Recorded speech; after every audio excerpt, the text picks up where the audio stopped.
শ্ৰদ্ধাৰ সহকৰ্মীসকল, ইতিহাস বিভাগৰ লগতে অৰ্থনীতি বিভাগৰো আছে আমাৰ পৰাগ বৰ্মন আগে সেইকাৰণে আৰু মৰমৰ ছাত্ৰ ছাত্ৰীসকল আৰু আমাৰ ইতিমধ্যে আমাৰ মহাবিদ্যালয়ৰ পৰা ইতিহাস বিভাগৰ উত্তীৰ্ণ হোৱা সঞ্জয়জ্যোতি শৰ্মা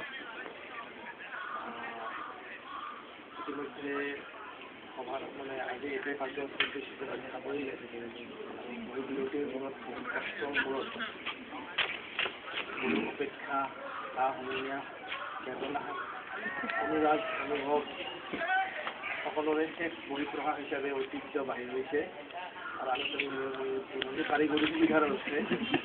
গতিকে মই সকলোকে ধন্যবাদ দিছোঁ, যিসকলে ঐতিহ্যৰ প্ৰকাশৰ বেদনাৰ সৈতে জড়িত সকলোকে মই ধন্যবাদ দিছোঁ।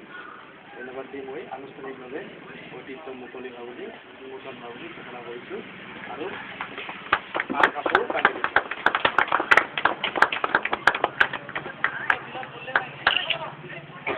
ঐতিহ্য আমাৰ দ্বিতীয় বছৰৰ দ্বিতীয় শিক্ষা বুৰঞ্জী বিভাগৰ প্ৰাচীন পত্ৰিকা। ইয়াতে আপোনালোক সকলোৱে দেখিব চুনামী বুলি এইটো কল্পনিক প্ৰবন্ধ ধৰিব পৰা প্ৰথম বৰ্ষৰ ছাত্ৰী অনামিকা দাসে লিখিছে আৰু এইটো কেইখনমান উল্লেখযোগ্য ধৰ্মীয় পৰ্যটনস্থলী সম্পৰ্কে দলি দাসে লিখিছে। আমাৰ স্নাতক তৃতীয় বৰ্ষৰ ছাত্ৰী বিভিন্ন জ্যোতিয়ে অপেক্ষা স্নাতক তৃতীয় বৰ্ষৰ লিখিছে।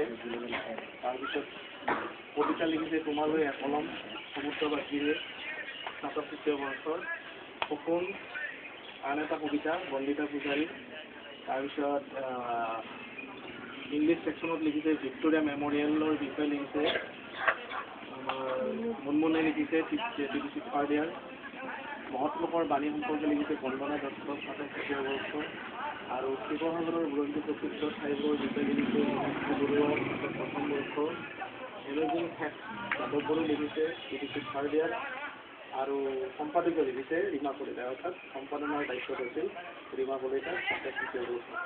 গতিকে মোৰ দৃষ্টিত খুব সুন্দৰ হৈছে এইখন ঐতিহ্যখন আৰু আগত দিনত এইখনে প্ৰতিদ্বন্দ্বিতা কৰিব পাৰিব বুলি মই আশা ৰাখিছোঁ আৰু এইখন আনুষ্ঠানিকভাৱে উন্মোচন হোৱা বুলি ঘোষণা কৰিছোঁ।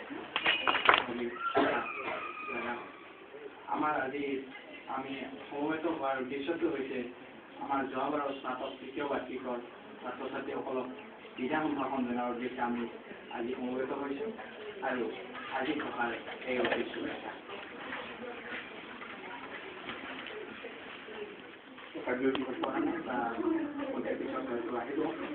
এতিয়া আমি সভাত